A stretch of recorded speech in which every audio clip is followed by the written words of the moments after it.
Bonjour à toutes et à tous, aujourd'hui on va vous présenter la gamme d'objectifs Tamron pour Sony. On va vous expliquer les avantages et les inconvénients de la gamme dans son ensemble. Donc sans plus attendre, vous entendez la musique qui arrive, c'est parti pour l'intro.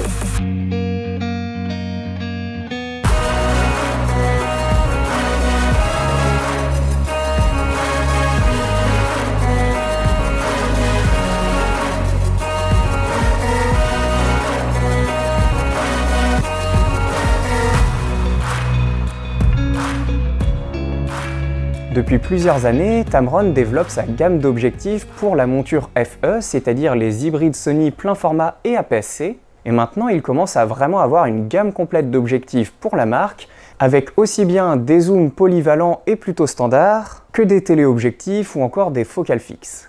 Donc pour pouvoir aller en détail sur certains de ces objectifs, on va sortir dans les semaines qui viennent plusieurs vidéos sur certains objectifs particuliers, ceux qui sont les grands classiques en photo, à savoir le 17-28 mm f2.8, le 28-75 mm f2.8, le 70-180 mm f2.8, le 28-200 mm f2.8 5.6 et le 150-500 mm.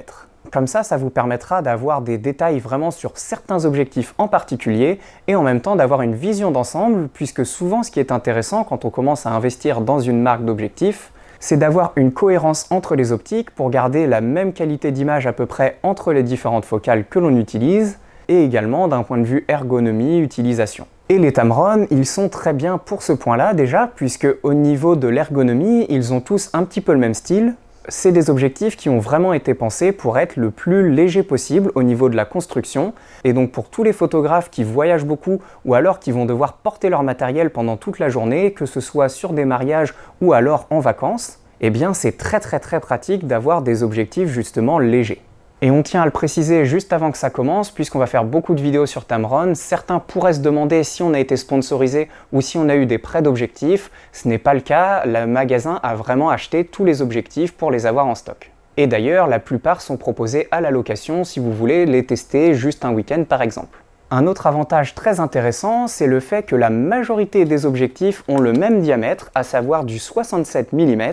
Évidemment, certaines optiques comme le 150-500 mm ne peuvent pas avoir un diamètre de 67 mm parce qu'elles sont trop imposantes, mais dès que c'est possible, leurs objectifs ont un diamètre de 67 mm, que ce soit leur trio de zoom à f2.8, donc le 17-28, 28-75 et 70-180, et également toutes leurs focales fixes à f2.8, ce qui est très intéressant pour un point en particulier, c'est que vous n'avez besoin que d'un exemplaire de chaque filtre que vous aurez. Plus besoin de vous embêter avec des bacs d'adaptation, vous pouvez avoir un seul filtre pour toutes vos optiques, et comme ça, vos filtres vous coûteront moins cher, ou alors vous aurez des filtres de meilleure qualité pour le même prix, puisque vous pourrez mettre plus d'argent dans chaque filtre. Un autre point très intéressant également, et sur lequel Tamron s'est beaucoup axé, c'est la mise au point minimale, qui est vraiment très proche sur la quasi-totalité de leurs optiques, puisque sur les focales fixes à f2.8, elles ont un rapport de reproduction macro de 1:2, donc c'est pas de la vraie macro 1:1, on vous invite à aller voir la vidéo qu'on a fait sur le sujet si ça ne vous parle pas,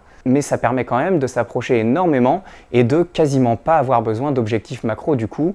Et puis sur les zooms aussi, Tamron a vraiment travaillé ça, et on a donc des photos de fleurs qui peuvent être vraiment en proxy pour vous montrer sur certaines photos, quand j'essayais d'être à la mise au point minimale, la fleur dépassait du cadre tellement justement j'étais proche. Donc c'est aussi un gros point fort de la gamme dans son ensemble, c'est qu'elle est très polyvalente et elle s'adapte à un maximum de situations. Un point qui est aussi très agréable, c'est que sur l'ensemble de leurs zooms, on a vraiment très peu d'aberrations chromatiques. Donc quand vous prenez des photos sans les traiter, eh bien vous n'aurez pas de soucis avec ce problème-là. Et si vous traitez vos photos, ça vous fera gagner du temps sur l'ensemble. Et puis si vous filmez, c'est aussi un avantage parce qu'en vidéo, c'est beaucoup plus compliqué de retirer les aberrations chromatiques. Un autre point très positif qui là est plus récent n'est pas sur toute la gamme, mais qu'ils sont en train d'incorporer sur chacun des nouveaux objectifs qu'ils créent en zoom notamment, c'est le fait qu'il y ait un port USB type C directement dans l'objectif, qui permet de faire les mises à jour de l'objectif directement via le port, plus besoin d'acheter le dock pour justement faire les mises à jour d'objectif, ce qui est encore un avantage puisque ça retire un accessoire à acheter, et les mises à jour d'objectifs, c'est comme les mises à jour de boîtier, c'est toujours intéressant de les faire de temps en temps puisque souvent on a des petites corrections de problèmes qui viennent, et également ça peut améliorer certains points qui sont améliorables avec juste une mise à jour. Pour finir sur les avantages de la gamme Tamron dans son ensemble, la plupart des optiques sont moins chères que les autres versions chez la concurrence. Évidemment, il y a des exceptions, comme par exemple le 35-150 f2.2.8 qui lui n'a pas de concurrent, n'a pas d'équivalent dans d'autres marques, donc forcément on ne peut pas le comparer. Et puis par exemple, on va retrouver le Samyang 24-70 mm f2.8 qui est un petit peu moins cher que le 28-75 f2.8. Mais sinon, dans l'ensemble, les objectifs sont quasiment toujours les moins chers, donc c'est encore une fois intéressant puisqu'ils sont quand même de bonne qualité.